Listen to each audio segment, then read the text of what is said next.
సచివాలయంలో వైద్య ఆరోగ్య శాఖ మంత్రిగా సత్యకుమార్ బాధ్యతలు స్వీకరించారు. ప్రధాని మోడీ సీఎం చంద్రబాబుకు ధన్యవాదాలు తెలిపారు.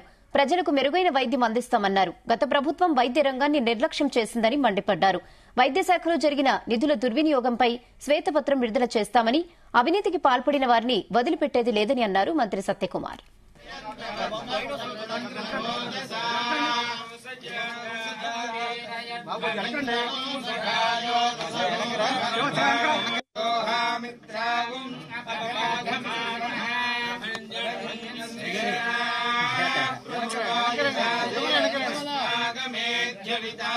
ఐదు సంవత్సరాల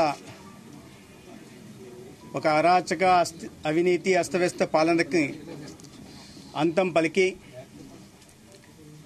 భవిష్యత్తు దిశగా ఆంధ్ర రాష్ట్రాన్ని నడిపించి అభివృద్ధికి పెద్దపీట వేసి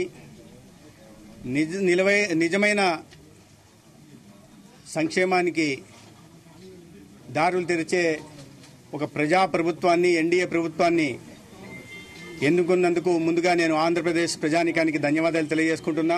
రాష్ట్రంలో అందరికీ అభివృద్ధి ఫలాలు, సంక్షేమ ఫలాలు అందించడం అయితే ముఖ్యంగా ప్రజలకి అత్యంత ప్రాధాన్యమైన శాఖ ఆరోగ్యం, కుటుంబ సంక్షేమం మరియు వైద్య విద్య.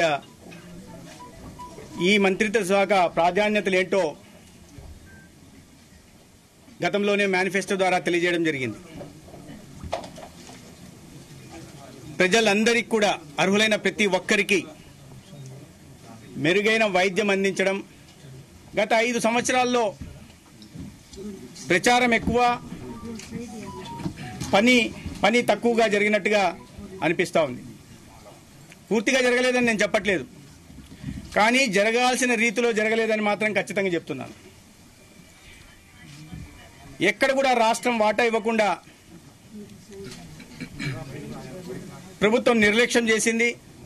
అత్యంత ప్రధానమైన రంగం వైద్య రంగం, ఆరోగ్య రంగం. దీని ఫలం కేవలం పేదలకు మాత్రమే అందుతుంది. అటువంటి పేదలకు అండగా ఉండాల్సిన ప్రభుత్వం ఈ రంగాన్ని పూర్తిగా విస్మరించినట్టుగా కనపడుతోంది.